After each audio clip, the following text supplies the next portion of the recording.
No one is above the law, only God. Because God is the author of the law. Nandyan po kayo? No one is perfect, only God. Ginawa ang batas, ang panuntunan, para ma-direct ang bawat individual sa isang society. Nandyan po kayo sa akin. Also, kapag sinabing authority, na-incorporate natin siya or nako-connect natin siya sa mga leader. Napapanahon po, no? May galit pa po ba dito? O, pag may galit pa po ba sa kalagitnaan tungkol sa nangyayari sa politics natin? Wala na, no? Wala na. Yung sandaling mainis at magalit dahil injustice, come on, pero yung manatiling galit, no way. Alam nating may gagawin ng Diyos. Alam nating hindi to laban lamang natin, kundi laban ng Diyos sa bansang ito. Amen po ba? Amen. Tatandaan niyo po yan. Huwag po kayong magpapadala sa galit. At aawayin niyo po yung mga dapat awayin. No way po. No? Sabi ko nga sa aking nanay, nung kami ay nagkukwentuhan, nakakalungkot po. Sabi ko sa nanay ko, nakakalungkot, nay, kapag ang isang tao para mag-express ng kanyang damdamin, walang ibang paraan kundi mang-away. Tayong mga Kristiyano, hindi po ganon. Maipaparating natin ang ating stand as a human, as an individual, sa tamang pamamaraan because we have the wisdom coming from the Lord. Na-incorporate natin siya sa leader. Nga lamang, may leader na matuwid at may leader na hindi matuwid. Andyan po kayo. Kasi nga, simply because iba-iba tayo kung paano tayo lumaki. Kagaya ng iba-iba ang paborito nating pagkain. Sino dito ang paborito ang fried chicken? Di ba? Yung iba may sabaw. Yung iba may sarsa. Are you with me? Iba-iba po. Okay? Ganun din po. Na-incorporate natin ang authority. Kasi power yan eh. Nag-give yan ng orders. No? Nag-enforce yan ng obedience sa isang kapulungan mula sa pinakamaliit hanggang pinakamalaki. Ang tema natin, Christ, authority is the answer, standing as one church. Paano nga ba tayo makakatayo ay kung iba-iba tayo? Also, kapag sinabing authority, bilisan ko na po para hindi mabagal, na-incorporate natin siya sa influence. Gaano ka-influential ang isang tao at isa pang tao? Pwede tayong maka-influensya sa dalawang pamamaraan. Nandyan po kayo sa akin? Number 1, nakaka-influensya tayo in a good way. Yung ngiti mo lang, nakaka-influensya yan eh. Sabi, bakit ka ngumiti? Kasi nginitian niya ako. Nakaka-influensya. Ang ganda kasi nung ngiti. Tama po ba?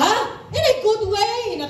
Nai-inspire ang tao sa'yo. Nakakakuha siya ng encouragement. Nakakakuha siya ng tapang. Nakakakuha siya ng mga insight, wisdom, and knowledge.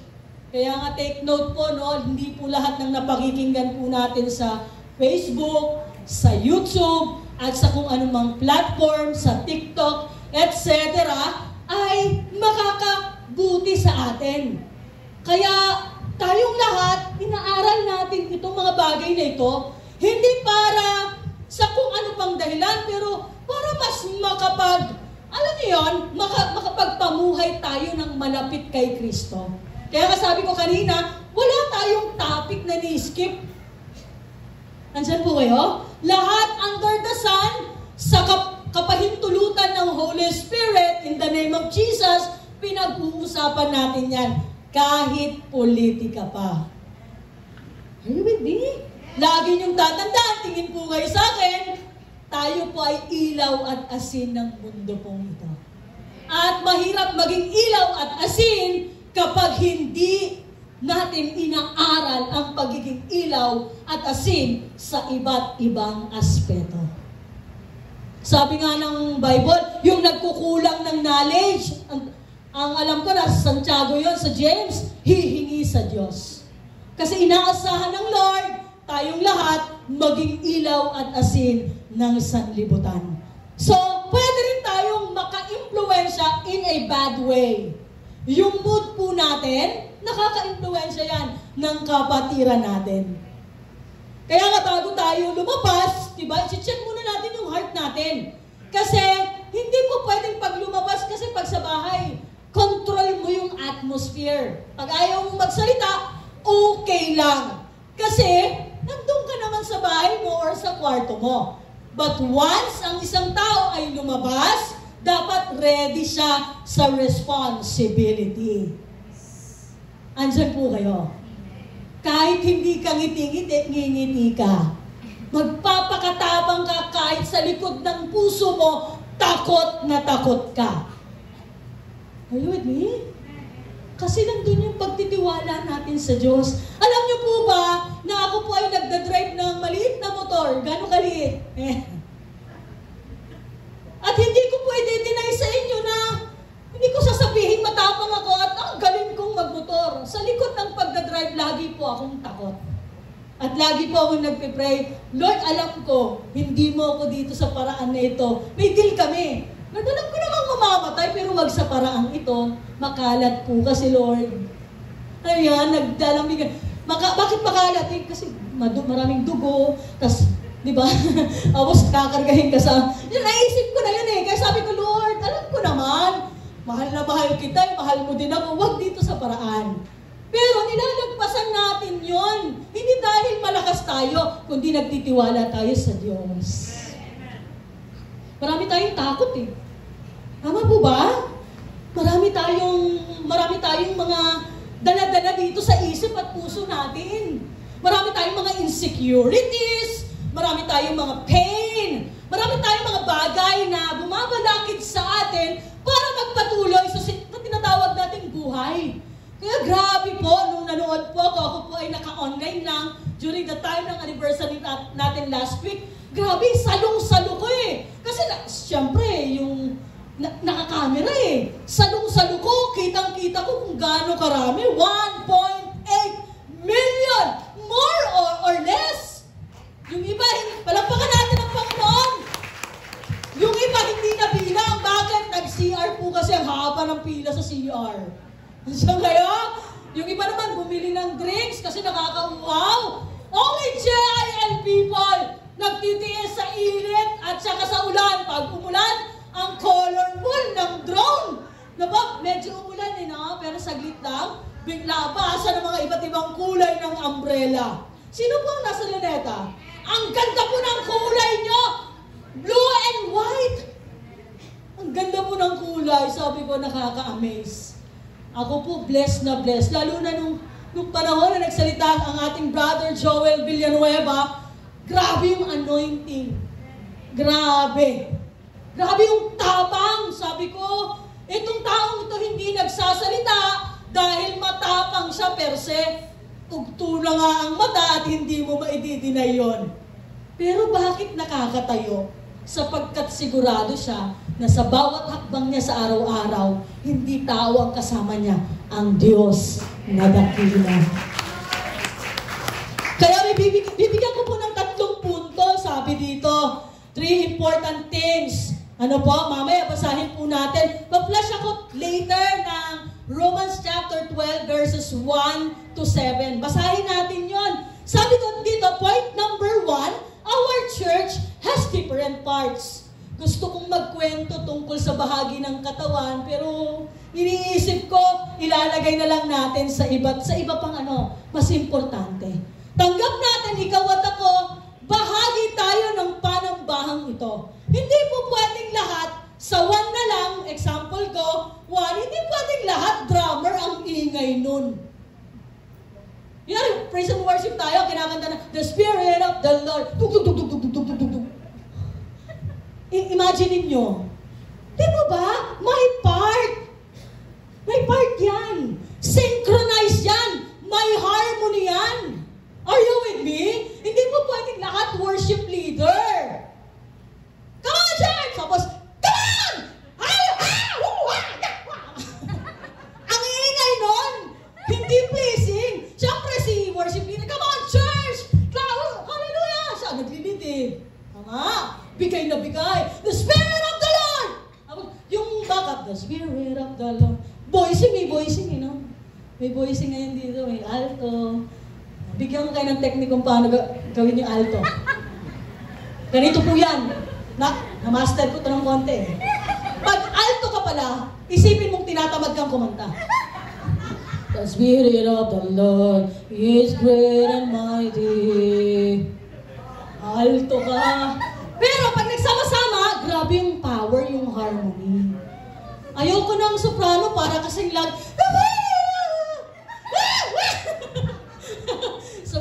Soprano to.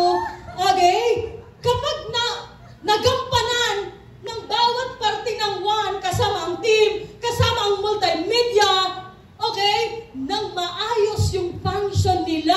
Kasi iba't ibang part nga eh. Next slide po, number 2 na. Number 2. You know, each part has its own function and purpose. Kapag nagampanan, grabe, dynamic worship for the glory of God. Amen? As well as pag nagpipreach, hindi pwedeng lahat ganito yung paraan katulad ko. Baka may ano yung nilalagay sa tenga? Earplug. Oh, earplug, no, na kayo. Yung kabila lang ang wala. Baka sa boses nito. May variation. May variation. Kasi yung isang approach, hindi sasakto sa isang tao. Variation po talaga. Andyan po kayo? That is why, ikaw at ako kailangan ang isa't isa. Anong sabi ng Romans chapter 12 verse 1 to 7? Basahin natin, flash lang natin. Romans chapter, magsimula tayo sa verse 1. Yan. Teacher Day, pabasa nga. Para maganda yung basa. Yan. Diba? Kaya natin yan. Each part has its own function and purpose. Ito yung process. Yan. Pa-flash po, Romans chapter 12, verse 1. Kasi walang verse 1 dito, 4 and 5 lang to eh. Yan. Okay, sige po. Palagpakan nga muna natin ang Panginoon. Andyan pa ba kayo? Iyan. Okay, sabi doon, chapter 1, anong sabi? Paalala sa Therefore, brothers, by the mercies of God, I urge you to present your bodies as a living sacrifice, holy and pleasing to God. This is your spiritual worship. Okay, verse 1 pa lang, di ba? I-offer daw yung sarili natin sa Panginoon.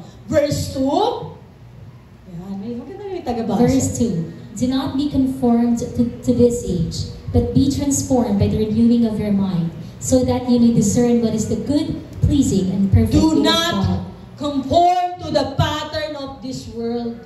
Kasi, di ba, ito, at this moment, kaya nating ibigay ang ating sarili sa Panginoon eh. Tama po ba? Nga lamang, kapag tayo ay tumatakbo na yung oras, nakikisalamuhan na tayo, may paalala yan, verse 2, do not conform to the pattern of this world. Ang paraan ng tao, iba yan. Dapat ang paraan ng Diyos ang nananalaytay sa ating lahat. Amen! Amen! Palagpakan natin ang Panginoon. Verse 3. Praise God. Verse 3. For by the grace given to me, I tell everyone among you not to think of himself more highly than he should think.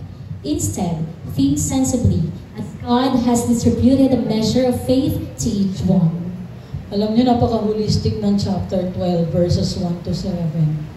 Offer your body. Wala naman tayong dapat ibang pagbigyan ng buhay, kundi ang Diyos na nagbigay buhay sa atin, tama? Tapos pinaalalahan, do not conform.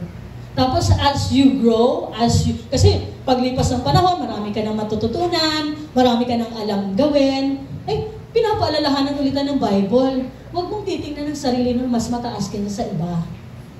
Kasi, tingin po kayo, wala pong mataas na calling at walang mababang calling. Kasi walang mataas na Diyos at mababang Diyos. Meron tayong Diyos. At ang tumawag sa'yo, Diyos na dakila, Diyos na banal, Diyos na makapangyarihan, Diyos na perpekto, Diyos ng langit at lupa. Alam niyo po kung anong unang ministry ko? Mahihain po kasi ako, introvert ako. Introvert ako in nature. Pag lumalabas ako, hindi ako masaya.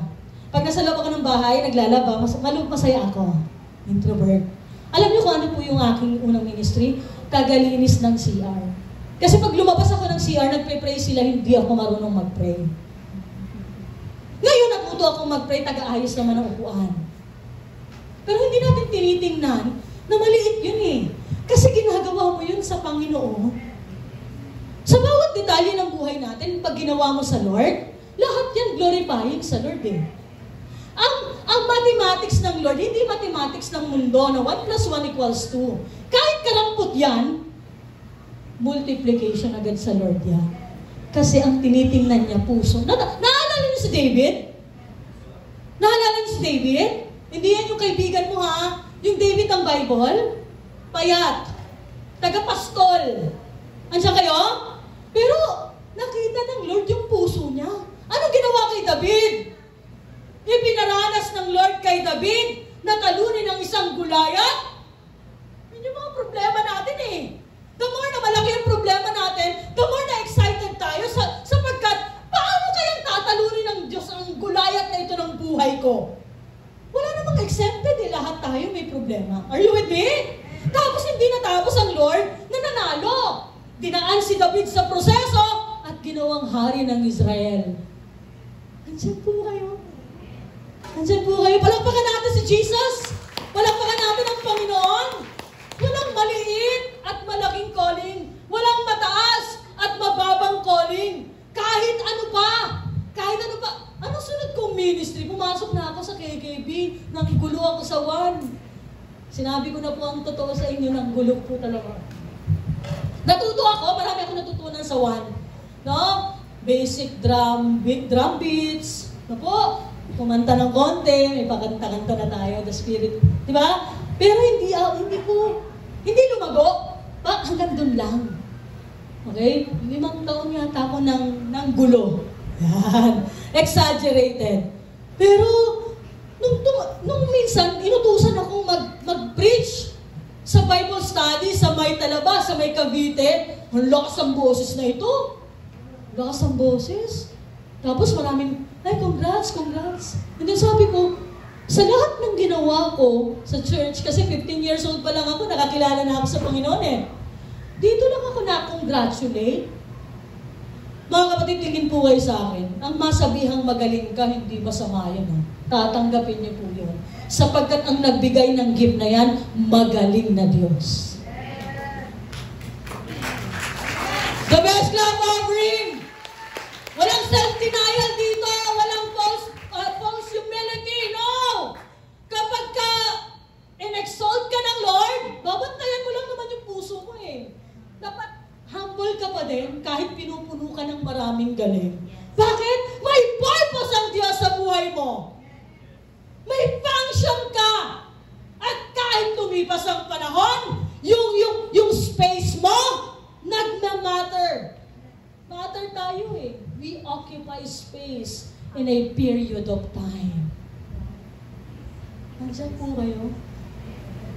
Mahalaga po alam nyo, tingin po kayo, marami tayong nakakausap na tao, ang laki, ang bilis-bilis, hindi ang laki, ang bilis tanggapin yung failure, yung pangit, ang dali-daling makita ng pangit, ang dali-daling makita ng mga negative na bagay.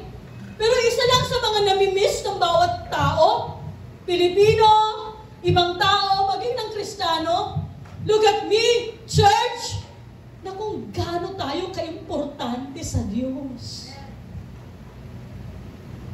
Natatabunan ng samot-sari. Anak, may purpose ako sa'yo.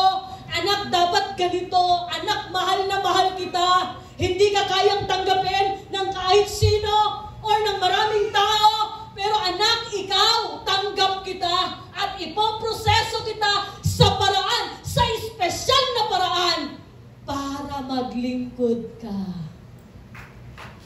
The best love offering to Jesus! Praise the Lord, praise God, praise God, praise God. Andyan po kayo. Assignment po ng tao, alam niyo po kung ano? Itong buhay na to, temporary lang to eh. Tama po ba? At ito po yung catch. Pag pinag-usapan yung death or kamatayan, hindi na nagbabari yan sa edad. Kapag ang plano ng Diyos sa'yo ay 10 years old ka lang, hanggang 10 years old ka lang, no po? Tapos 5 years old ka na ngayon, matanda ka na. Are you with me? Pero, kung 50 ka ngayon, tapos ang plano ng Diyos sa'yo ay 100, ang bata mo pa. Kung 40 ka na ngayon, tapos kukunin ka ng Diyos ng 42, magmamadali ka na. Pero ang catch, hindi natin alam kung kailan. Kaya ang assignment mo, alamin ang purpose ng buhay mo. Sayang ang oras at araw na lumalakad tayo sa mundo na hindi natin kasama ang Lord. Bakit? Tingin po kayo. Practically and literally speaking, magsusulit po tayo sa Diyos. Lahat po tayo isa-isa, haharap po sa Panginoon.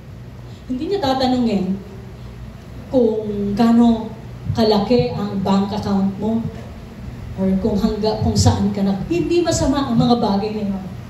Nais ng Diyos i-prosper ka. Pero sinasabi ko, don't get me wrong, sayang ang araw, oras ng buhay natin, yung lakas natin sayang kapag humahakbang ka na mag-isa ka lang. Dahil alam mong tama at mali yan. Kasi cognitive being naman tayo. Intellect being naman tayo. We have the capacity to think what is right and what is wrong. Tama po ba? Pero palalimin natin ang mas malalim pa yung rason ng pagiging tao natin. Sa ginagawa pa natin, kasama pa natin ang Diyos. Hindi natin pinag-uusapan ang tama at mali, mga kapatid. Don't get me wrong. Ang pinag-uusapan natin, purpose. Sabi ko nga sa mga pamangkin ko, hanapin mo yung dahilan bakit ka binuhay ng Diyos. Kasi po pwede namang hindi. Bilang lalaki, bilang babae, bilang individual. Ano yung purpose ko, Lord? At ito yung catch doon. Ang may alam nun, ang Diyos, at ikaw lang. Walang pwedeng makialam. Because we are individual. Ang pagpunta nyo sa church, decision nyo yan. Nilalakipan kayo ng Holy Spirit, yung conviction, pero decision pa rin natin yan. Mga kapatid, each part has its own function and purpose. Bakit parang sa tingin mo kulang ang church? Kasi hindi ka pa gumagalaw. Try to move. Sabi nga ng mga sabayang pagbigkas, ano man ang kalagayan. Ano man kalagayan? Nandiyan po kayo? Ano man ang kalagayan, gagalaw po tayo. May masakit man o wala, may pera ka o wala. Alam niyo po yun. Only God knows. Only God knows.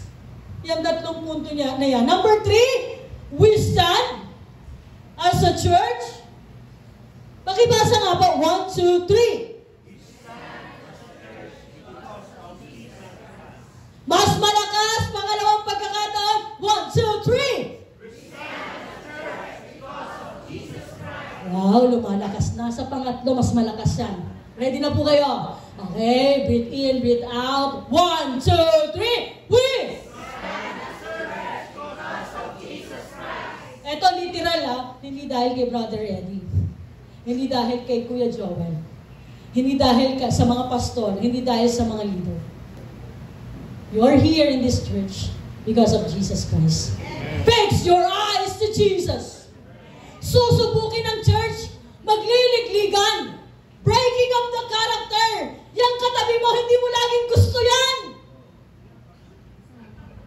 Huwag kang tumingin sa katabi mo na. Literally, in a real sense, bakit lahat tayo may ugali?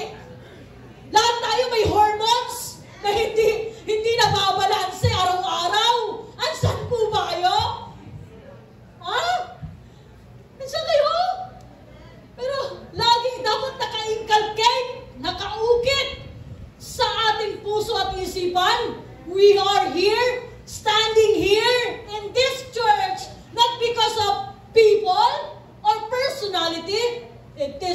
because of Jesus Christ.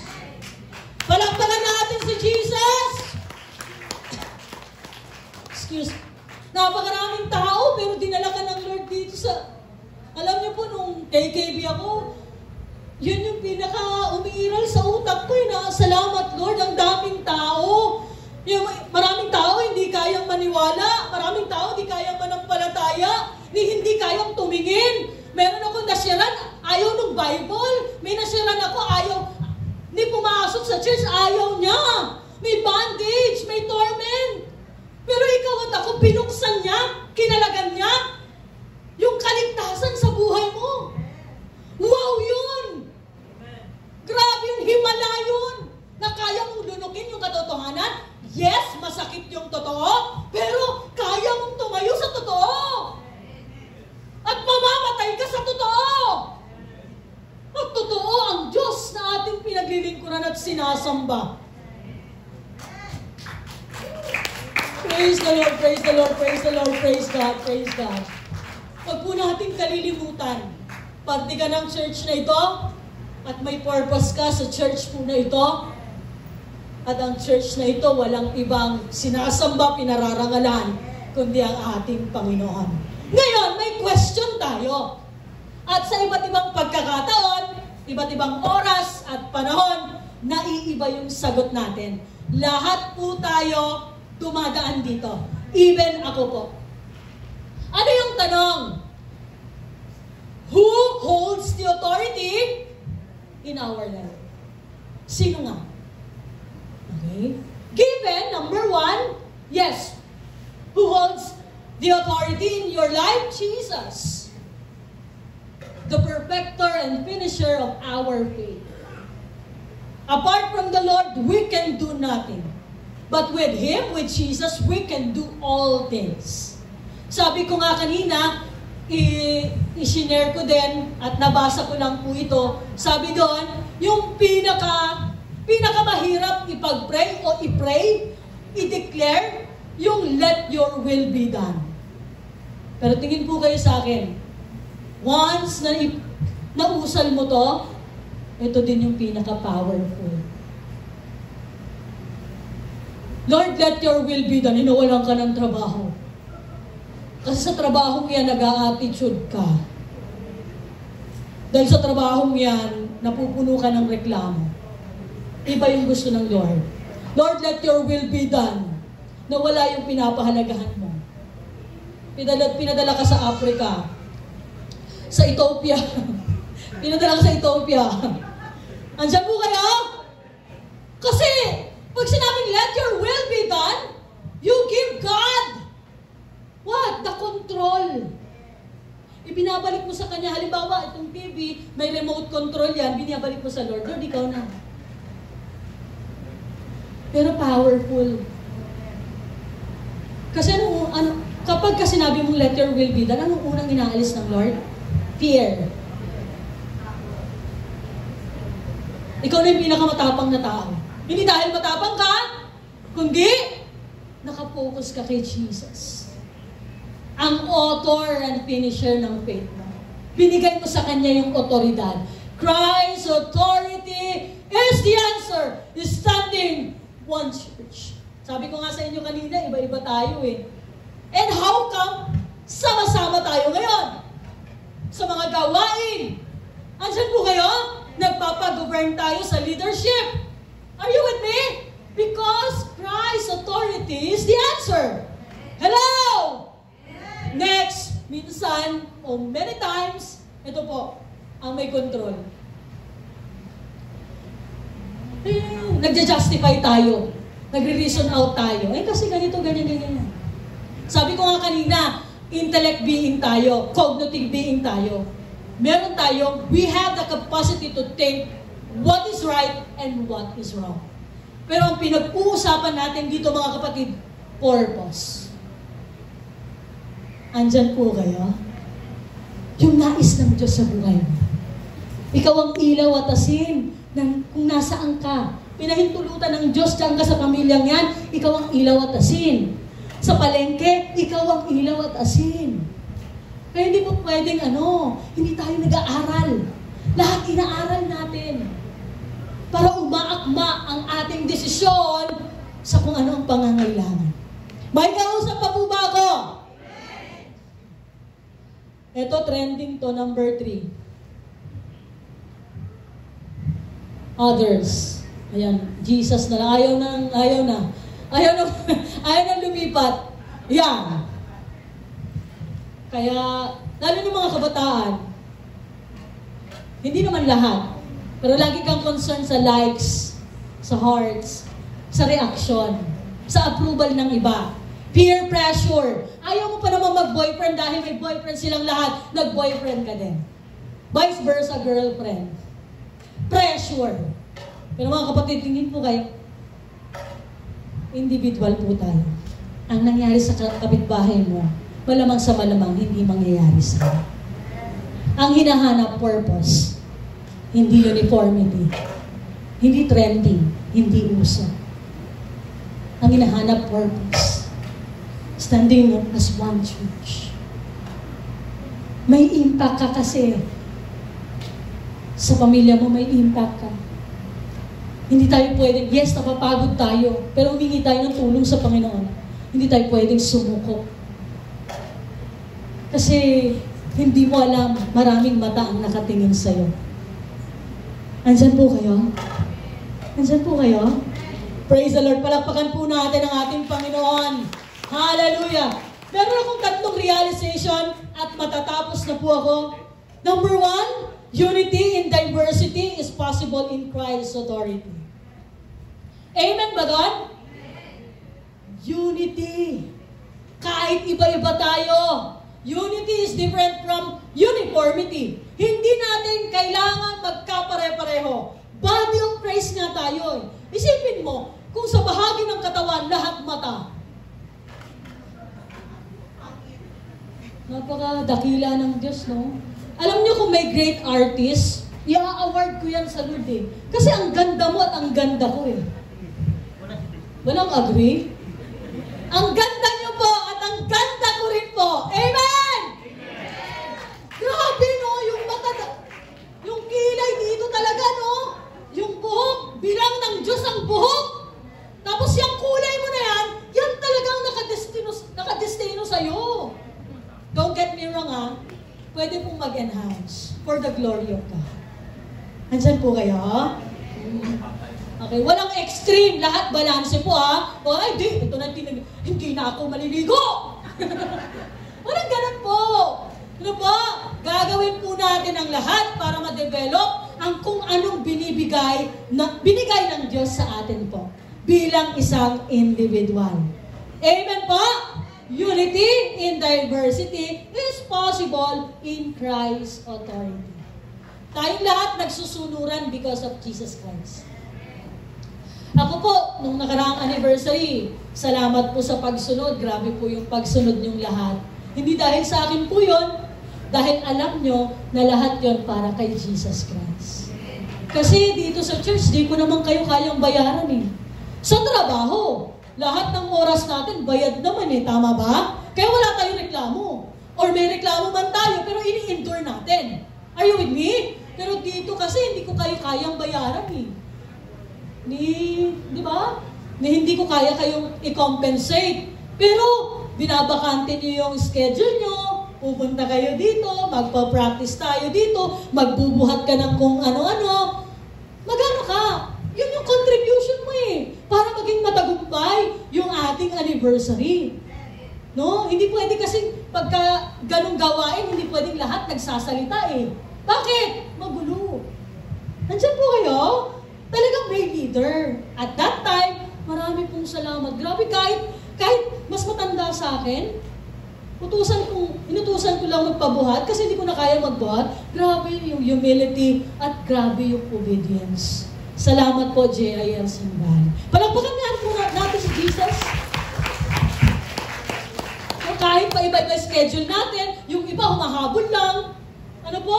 Meron akong kasama sa sabayan pagbigkas. 2 na lang silang nagpa-practice sa kwarto kasi tapos na kami. Pero nagpa-practice po sila. Bakit? Hindi kasi nila pwedeng iwan yung kanilang mga responsibility to have another responsibility. Kailangan balanse. So pinahabol natin sila, and yet, nakita niyo po ba yung sabayang pagbigkas natin? Glory to God. Ano man ang kalagayan. Amen? Oo, ano man ang kalagayan. Praise the Lord. Number 2, realization. Next slide po. Number 2, sabi doon, Christians are called to stand as one church to fulfill its purpose. Di ba ang assignment natin, alamin yung purpose natin?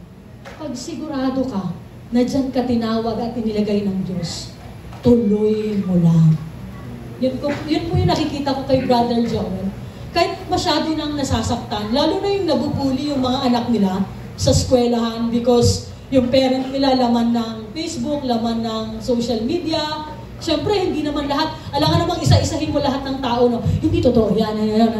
Kasi kung madalas kung ano yung unang nakita at narinig, yun ang paniniwalaan. Pero tuloy pa rin kasi sigurado siya na tinawag siya din. Mga kapatid, ang assignment po natin sa Lord, siguraduhin mo na tinawag ka dyan.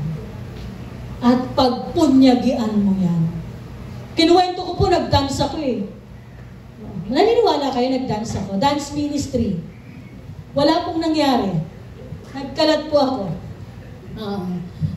One Way Jesus sa mga youth camp, etc. etc. Pag KKB ka kasi parang, no? Alam niyo yung awit, sasayaw, ay grabe. Ayoko nang marinig yung kanta na yun. Awit, sasayaw. Sasayaw ganito. Ang cute. Diba? Ano yun? Area gathering. Lahat, yung buong, ano nga yun? Area 6 pa yata yun that time. Andoon. Andyan po kayo? Nag-drums din, kumanta, 5 taon. Oo, 2 beses ako nagpaawit eh. Di na nauli. Nagtampo ako. Bakit? Nai-insecure ka kapag alam mo na hindi mo strength yung ginagawa mo. Pero pag strength mo, regalo ng Diyos, nagpo-progress ka at nabibless sa maraming tao, nabibless ka din. Tingin po kayo sa akin. Hanapin natin yung purpose natin. Huwag tayong lumakad na sinusuntok lang natin yung hangin. Bakit? Concern ang Lord sa paglago mo. Concern ang Lord. Gusto niya lumalago ka. Umiidad ka, lumalago ka. Gumagaling ka araw-araw. Amen po ba? Amen! Gusto natin dynamic church? Hanapin po natin. At pag nandun ka na, gawin mo yung the best mo at ibigay mong lahat ng glory sa Panginoon. Praise the Lord. Hallelujah. Malakas pong palakpak para kay Jesus. Hallelujah! And lastly, dapat alam po natin ito, the authority of the Lord is the same through all generation. Hindi po totoo na nagbabago ang Panginoon. He is the same yesterday, today, and forever.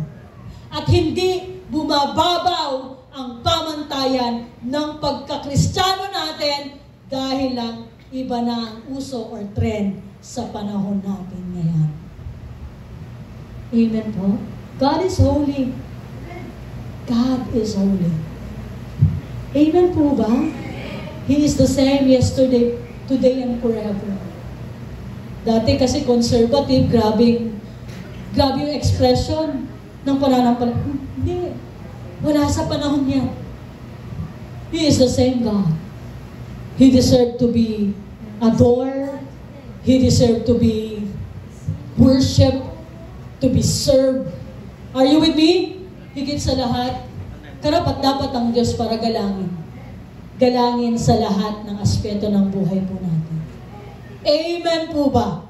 Tayo pong lahat ay tumayo at magbibigay tayo ng parangal sa ating Panginoon. As one church, makikipag-commune tayo sa Diyos. Mapilis lamang po ang ating turo sapagkat alam ko, ang Holy Spirit ang nangungusap po sa ating lahat. You are free to express your faith to God. Lahat ng expression, let it flow. Habang inaawit po natin itong awit na ito. Let us worship the Lord. makipag-commune tayo, kausapin natin ang Panginoon. Ibigay natin ang lahat sa Kanya. Amen po ba? Praise the Lord. Praise God.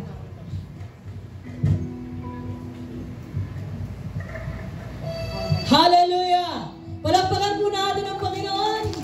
The best love offering to Jesus.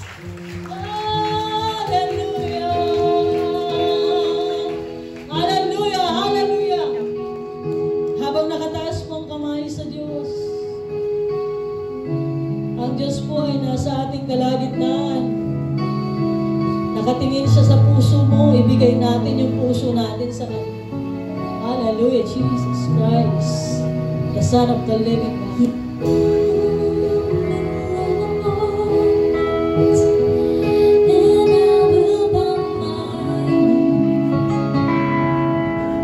Let's meditate this song. I lift my voice to sing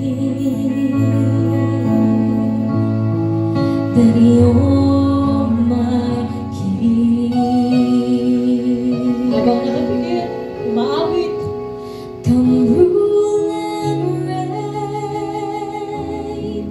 and set our hearts on fire. Praise the Lord. Come on, church. Let it go. Every darkness Let it go. Commune with your God.